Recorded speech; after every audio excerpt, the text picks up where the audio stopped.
Hello, and we're back. This is Jake Fox. You're listening to Black Tower Radio on 1040 AM, 92.1 FM, WYSL in Rochester, New York.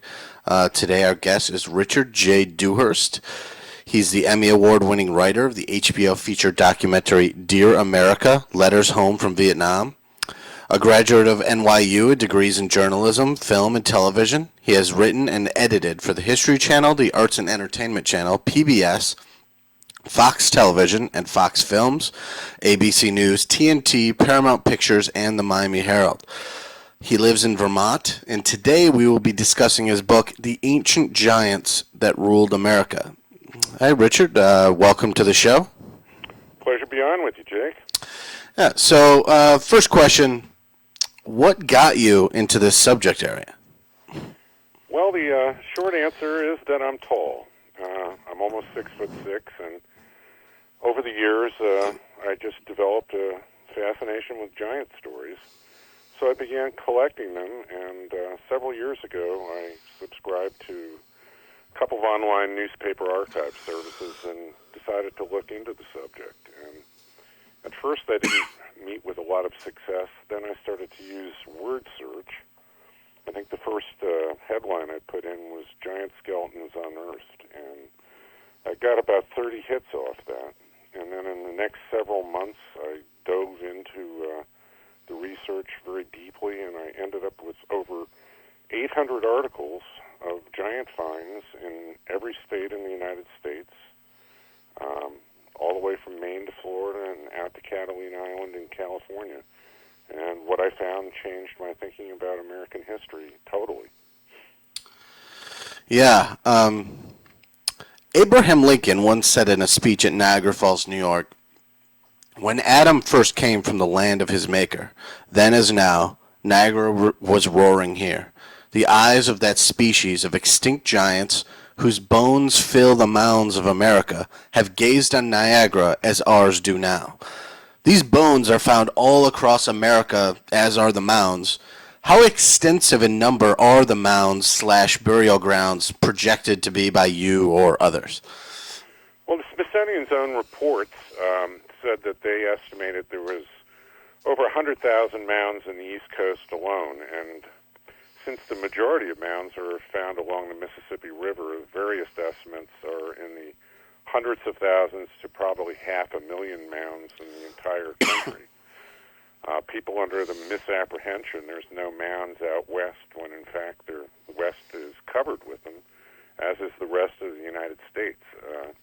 When Lincoln made that speech, it was curious because it turns out that in the Niagara Falls area itself on the Canadian border, they found evidence of what they called a giant's city with houses, 2 tons of charcoal from forges, iron, silver, and gold work, and giant skeletons 7 to 9 feet tall.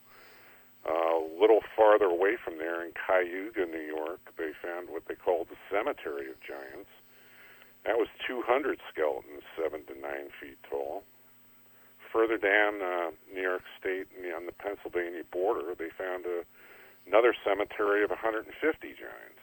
And these multiple finds are evidence, as I said, across the country. Some of the burial sites are up to 3,000 or 4,000 skeletons. Well, within these mounds or burial sites, are there any temples or evidence of any religious significance? Also, the mounds are very complex with grave goods. Many of them have concrete pyramid shapes inside them. Some of them have huts, temples made out of wood, bark.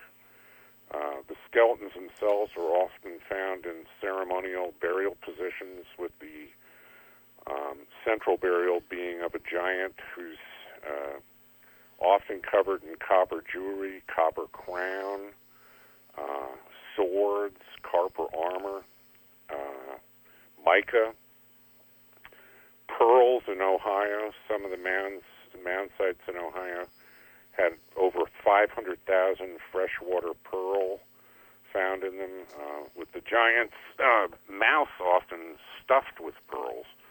So these are very elaborate sites, and it gives lie to the fact that these things could have been faked, because we're not only just talking about skeletons here, we're talking about very complex burial mounds full of grave goods.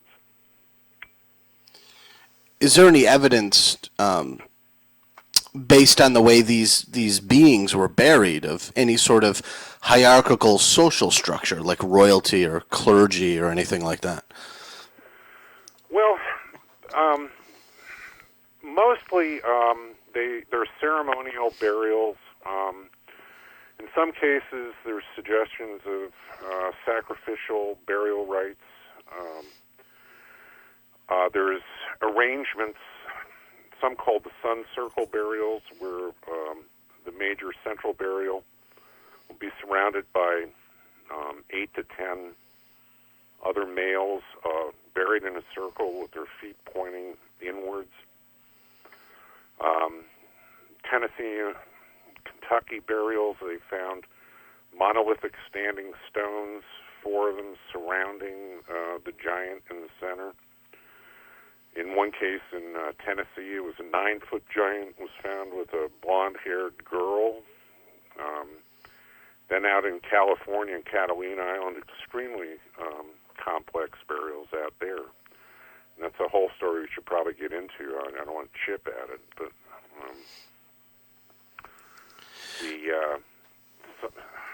the evidence of these things are just voluminous, and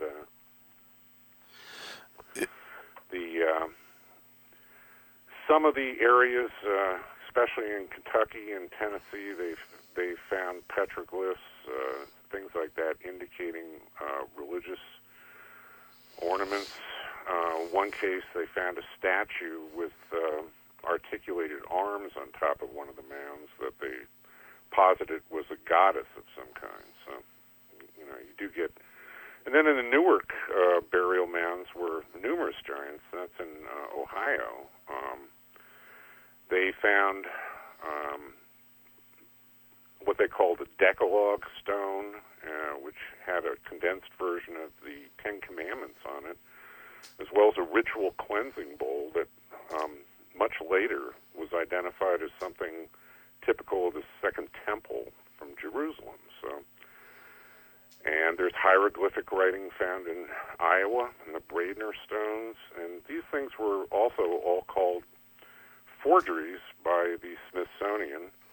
In the case of the Newark stones, Ohio University has re-examined them and reacquired them, and says, that they're real.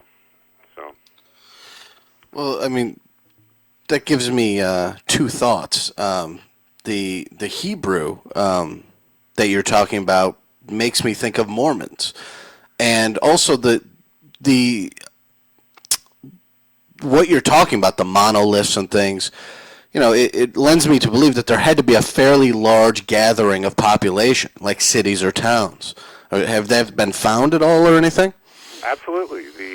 Well, first of all, the site, Niagara Falls, which never was properly investigated, was estimated could have been up to 100,000 people. The thing unusual up there is they found 2 tons of charcoal from forges and evidence of extensive metalwork, including silver and gold. Now, the original Mormon golden tablets of much dispute were found in that area of upper New York State, and people said there's no history of gold working up there, when in fact, clearly there was. There's a site in Oklahoma where they put a dam in out there in the 1930s. When they were excavating for the dam, they found evidence of another city of 100,000 people. And that's in association with the Caddo culture, which has a history of giants. Poverty Point in Louisiana, which is huge circular earthworks, again estimated possibly up to 100,000. And then the Cahokia site in St. Louis, which is at the confluence of the Mississippi, Missouri, Illinois rivers up there.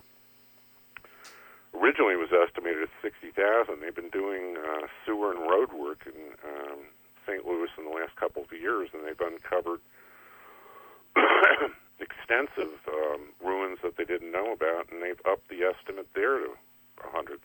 So we're talking about major developed cities all the way across the country. There's another one out in Nevada near the White Springs Test missile range, which is now off limits, but the reports that I found in the book said it was a 6-mile-long city associated with the Mesa Verde cliff dwellers, and again, another estimate that within that area, 100,000 people. You just mentioned evidence of extensive mining operations for metals. How advanced technologically was this giant society? Well, the grave goods, the pottery, the jewelry, children's games, the pipe. In the book, you'll see a number of illustrations of human faces, of pipes, mammoths, elephants, among other things. All of those were taken out of mounds where giants were found. And constantly the people that are excavating this stuff are talking about the high quality of workmanship, the high quality of artistic engraving, sculpting, pottery in particular. There's one example from the Caddo culture of something called the duck, resembles a duck pottery, and they said perhaps the most significant piece of pottery found in the Americas, and all of them, they note, have almost a machine-like degree of sophistication. Out in Catalina, they found a 60-pound urn that, again, they said appeared to be machined. In association with a lot of this stuff, there's been reports of associated pyramids, dams, irrigation systems. So and again, over and over and over again, when they ask the local Indians who built this stuff, the Indians say, this was here previously built by a race of mythical giants. So they may not be so mythical based on my research. Sure, and that brings us to Major John Wesley Powell, who became the director of ethnology at the Smithsonian. I mean, he brought a focus of evolution-only subjects to the Smithsonian. I mean, this is quite the dramatic shift from a sitting president talking publicly about the existence of giants to our government pretty much sweeping any evidence of these giant skeletal findings under the rug. I mean, do you think this was a move to preserve the current scientific and possibly religious paradigm? Absolutely. The interesting thing is that Lincoln gave that speech in 1848. 1849, the Smithsonian published their first book, which was Ancient Monuments of the Mississippi Valley, which I quote and use the illustrations extensively in the book in there. Very open-minded book. Then in 1879, Major John Wesley Powell was appointed. Now, he was a Western explorer. He had discovered Green River and the Grand Canyon, among other things, so he was considered to have the most familiarity with Indian tribes. And the first thing he did was he issued a paper called On the Restriction of Certain Forms of Anthropological Data, which was later known as the Powell Doctrine. And in that, he categorically states that there's absolutely no evidence anywhere in the Americas for pre-Columbian contact, that the Indian tribes that we're dealing with are childish. They don't have the capacity to really write any of the pictographs that are found or the scribblings of savages. And then he categorically states that no evidence will be included of any lost tribes, period. And I think it's kind of interesting about that is that Powell was originally from this area of New York State that we were originally discussing, and his father was a preacher who lost his entire congregation to the Mormons. So now, in the broader context of what was going on at the Smithsonian at the time, the institution, the bedrock of the institution was the theory of evolution. And, it was the 19th century. They prided themselves on scientific rationality. So anything to do with mythology or biblical accounts of giants was rejected out of hand. And you can't very well have these charts of us coming up from little monkeys and getting bigger and bigger and smarter. If you have 7 to 12 foot plus giants everywhere, Sure. you'd have to sort of call it the theory of de-evolution. Yeah. And then at the turn of the century, after Powell left, this man, Alois Haldrushka, took over a lot of the operations, and he's the guy that came up with the Bering Land Bridge theory that they all migrated over from Asia by way of Alaska, and then supposedly made their way through an ice corridor since Canada was blocked by a huge glacier. Book 1491 estimates that Haldrushka himself secreted away in the Smithsonian unstudied, uncatalogued over 30,000 skeletons. And since many of these skeletons have red hair, blonde hair, it opens the whole can of worms about European contact, which would have completely delegitimized the major theory that he had based his career on. So that's another part that goes into it. I think the third part, would be a variation of manifest destiny. It made it much easier for us to go exterminate people if we thought they were just aboriginal savages. And the other part is if you really start opening yourself up to the research, it's not only Vikings were over here or Egyptians or Romans. I mean, there's evidence of Crete trade, Britons, Celtic contact. So you would have various issues of patrimony for the country coming up. People saying, well, we discovered this before Columbus. And so I think, in order to put a stop on all of these things, they just have, and Powell doctrine is basically still in place at the Smithsonian. So these things have been found, observed, and then usually shipped to the Smithsonian or the major local university, and then just completely disappear from the historical record. Yeah, the existence of giants don't seem to fit with what the powers that be want us to know about the past on this planet.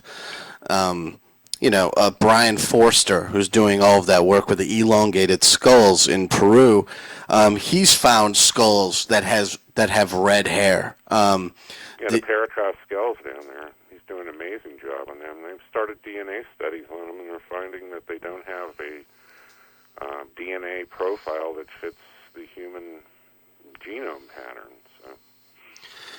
Is there any evidence of the Smithsonian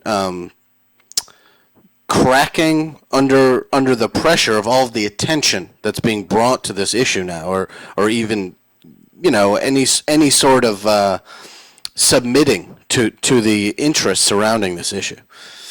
No, they're still stonewalling. We should probably get into the Catalina story because in 2010, in relation to that, a number of papers were found, and the Smithsonian and UCLA didn't come forward at that time either. Basically, what we're talking about here is Catalina Island was owned by the Wrigley family, and they had the Catalina Island Museum there, and Professor Ralph Glidden was the curator of the museum. He was also head of the Hay Foundation, which was officially part of the Smithsonian. And between 1919 and 1930 on Catalina Island, he identified 4 burial grounds and a megalithic Stone Age era temple. He excavated one of the burial grounds, and out of that one burial ground, he removed 3,781 skeletons, averaging 7 feet tall. The tallest being a king 9'2". At one point, he was even displaying and selling the giant bones at the gift shop. Somewhere around 1930, the whole thing was closed down, and I reproduce them, and this wasn't just some small local thing. This was national and international news. The Sunday Supplement article that I have in the book appeared all over the country, and so this was widely known and then completely erased from the history books.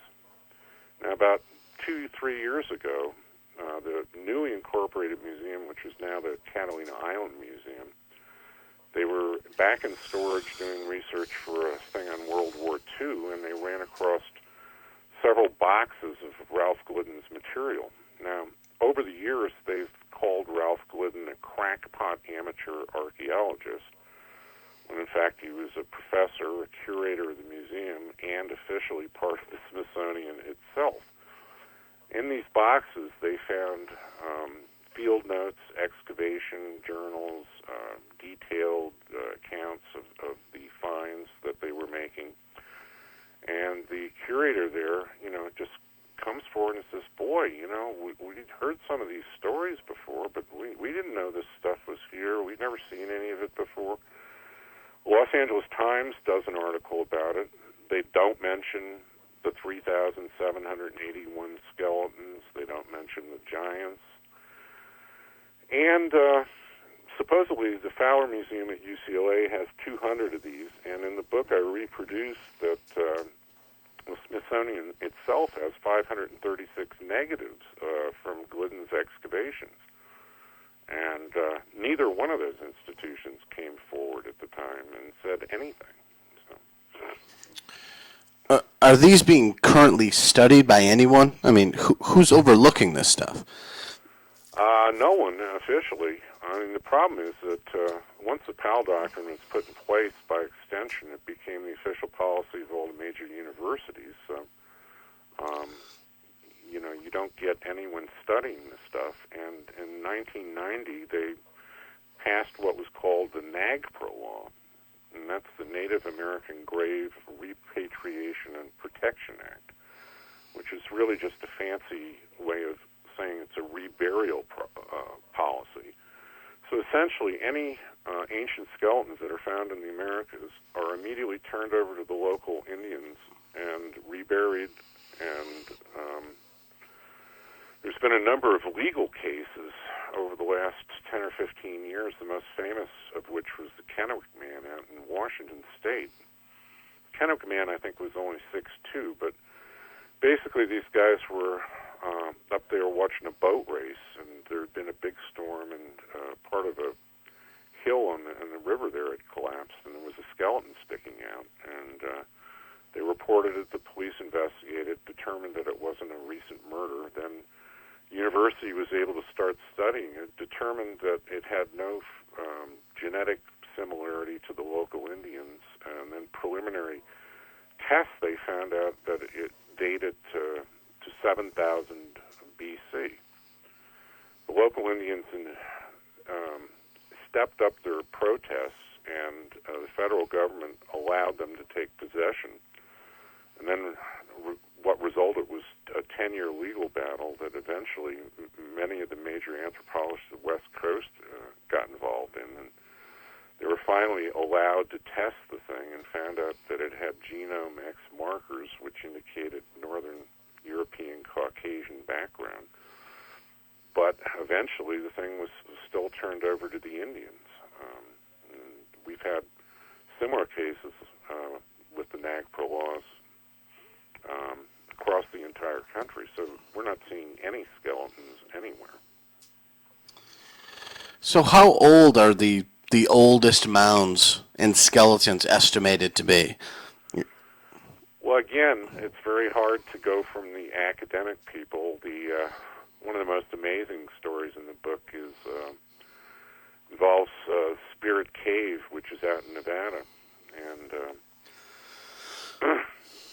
prior to 4,000 or 5,000 BC, the West had a huge lake called Lake Lehanton, which is one of the biggest freshwater lakes in the country. It was almost as big as the Great Lakes, and it was considered one of the most lush biospheres on the planet. Now, they're doing bat guano excavation there for fertilizer and gunpowder, and They dug down several feet and they started to discover skeletal remains. They reported it to the University of Nevada. This was in the 1940s, and skeletons, they found three.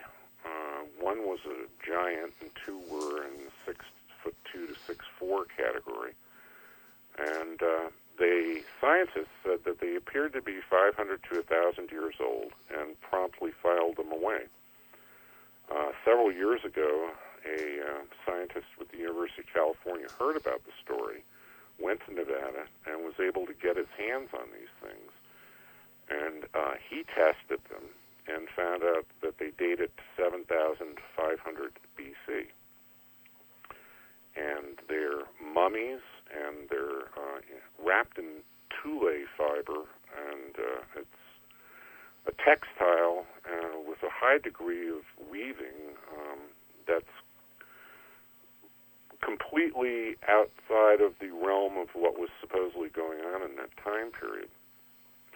And you would think that if mummies found with advanced textiles dating to 7,500 BC would have been one of the biggest stories of the last 20 years, but no one knows about it. And this extends to the stories of the Florida bog mummies as well, so, which is another story.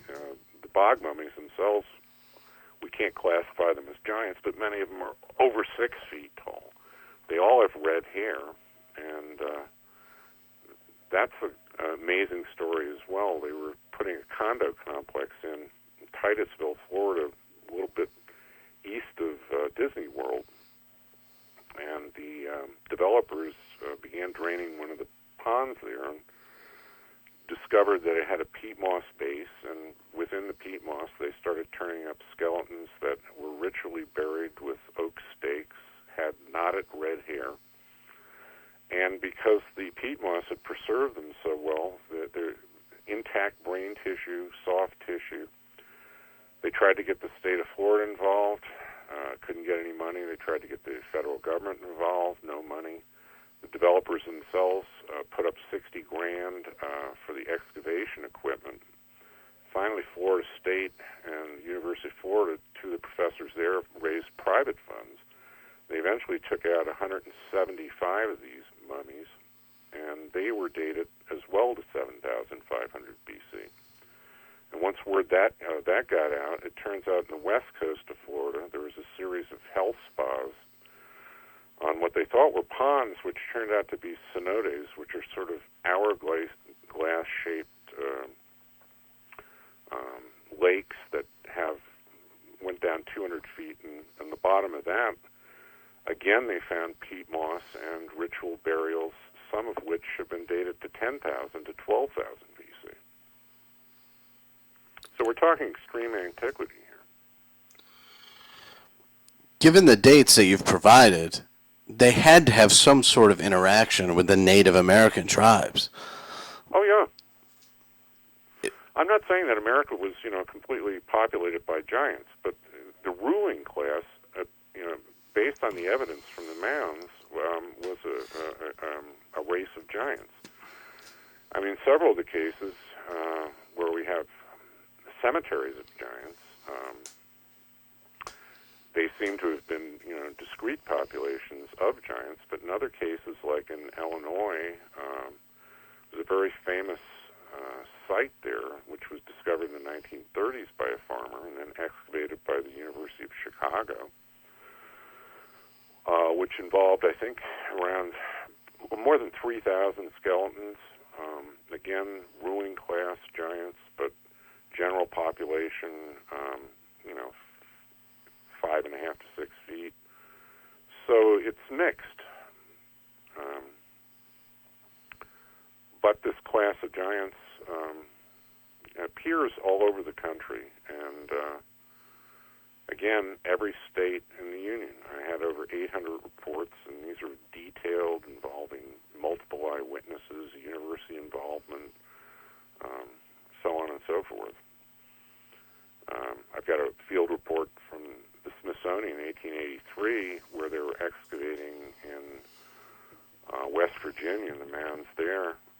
In their own report, they found 3 7 to 7.5 foot giants, and also elongated skulls, similar to the stuff that Brian Forrester's finding down in South America. Is there any evidence that this race of giants was warlike? I mean, were there any warriors found with shields or swords or anything like that? Well, the most amazing account that I included in the book is near the Ohio-Indiana border. They found an 18-foot giant who had a 9-foot sword and an iron helmet that they classified as resembling something manufactured in Nineveh. In association with the Indiana and Ohio burials all the way up into Minnesota, there's multiple accounts of giants being discovered clad in copper armor, and also other reports of swords and associated burial goods. But on a broad level, the things that the people that are excavating this stuff note over and over again is the lack of defensive structures as a general rule. You know, the mound builder culture appeared to be not warlike at all. A number of the mounds are called effigy mounds, and those are pictorial mounds within which no burials generally are found, but carpeted the country. And the biggest concentration of them were up in the Minnesota-Wisconsin area. And these include foxes, birds, human figures, crosses, lizards, snakes. Most people have heard about the Serpent Mound, but Wisconsin was literally akin to the Nazca area in terms of pictorial complexity. And up in that area in Michigan is where all the ancient copper mines are. And those are on the Keweenaw Peninsula, and then Isle Royale, which is right off the peninsula in Lake Superior.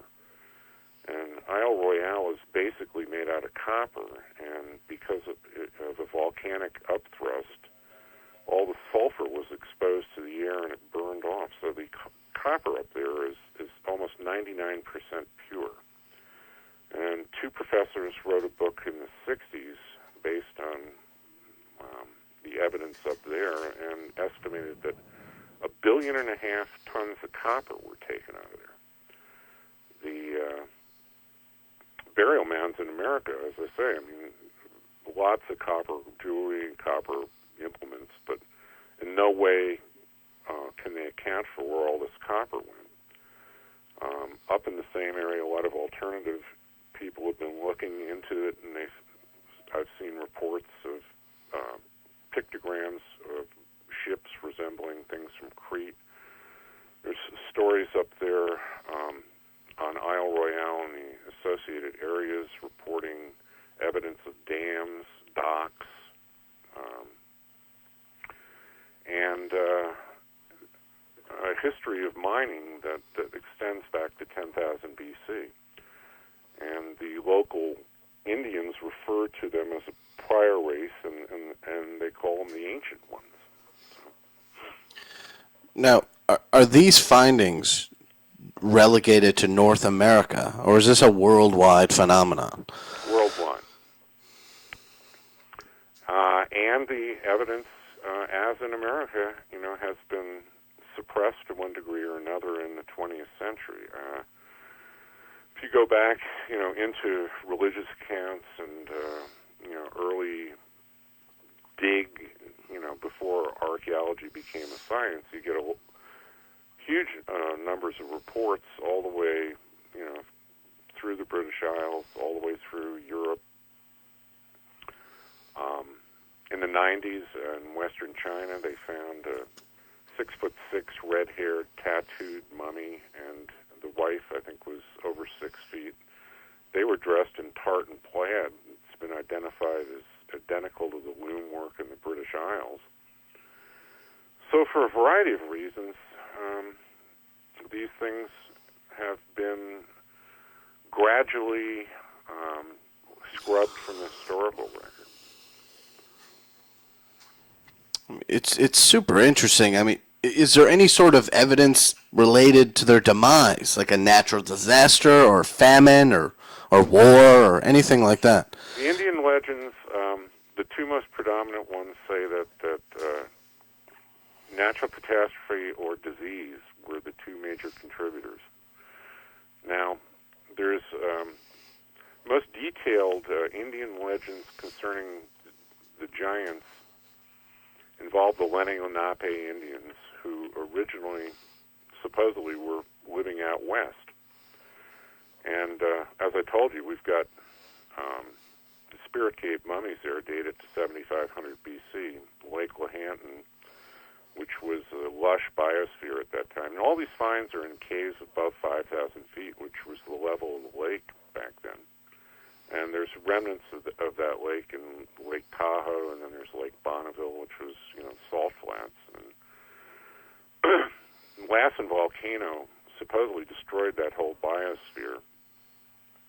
And we're talking about 5,000 BC at this point. The Lenape legends say that they were forced as a cataclysm of fire to migrate east. When they crossed over the Mississippi River, they ran into another race of giants called the Allegwe, which are associated with the Algonquins, and epic battles began. And then a third tribe of giants called the Menengwe eventually sided with the Lenape, and they defeated the Allegwe, and then the Lenape eventually settled on the east coast between Long Island and as far south as Delaware. And the legends of them being giants continued into colonial times. There's a painting of a treaty being signed in there from the 18th century, where the Indian, who's whiter than the guys that he's signing the treaty with, is seated. And they're all standing, but if you look closely at it, you can see he's about twice as tall as they are. In the reports of finding these skeletons, I've seen in a number of them, double rows of teeth are found. Is that consistent across the board? It's not consistent. There's an account out of Wisconsin that's very detailed in terms of double rows of teeth. I've got double rows of teeth findings in New Hampshire, all the way through the Americas, but and 6 fingers and 6 toes pop up as well. But these are not consistent to all the finds. They're observed, but not observed every time they find giant skeletons. Well, this is fascinating stuff. I thank you, Richard, for making time to come on the show and talk about, a subject that really needs to be, Well, I'd like to stress one more thing. The reason that the mound builders are getting no protection is that they have no recognition by the federal government. No one's ever stepped forward and said, I'm a descendant of the mound builders, and therefore we're due protection from federal laws. I joke sometimes Conan O'Brien and Bill Walton, both being tall, red-haired guys, could probably step forward and make a claim. But on a broader level, these mounds are all over people's backyards, fields, everywhere. If they would just open their eyes and start looking at the landscape in a different area and respect, they may be finding them themselves. As to the NAGPRA laws, well, that's a whole other issue. Well, sure. Right on to that. We are right in the kind of we're right in the wheelhouse of where a lot of the giants have been found. Oh yeah, and I'm up here in Vermont, 2 miles from where I live. There's what's called a root cellar on this fellow's. It's in his backyard. I went over there, and it's a huge mound made with monolithic stones, and I'm 6.5 feet tall. And I stood in there. The roof is about 8 feet tall. It's no root cellar, I can tell you that. And those things are all over the place. Well, Richard Dewhurst, thank you very much for taking the time to Thank come you. on the show and talk. Go get his book, The Ancient Giants That Ruled America. You can find it on Amazon. Good luck to you, sir. We'd love to have you on the show again. Talk about your next work, whatever that may be. All righty. Thanks a lot, man. Thank you.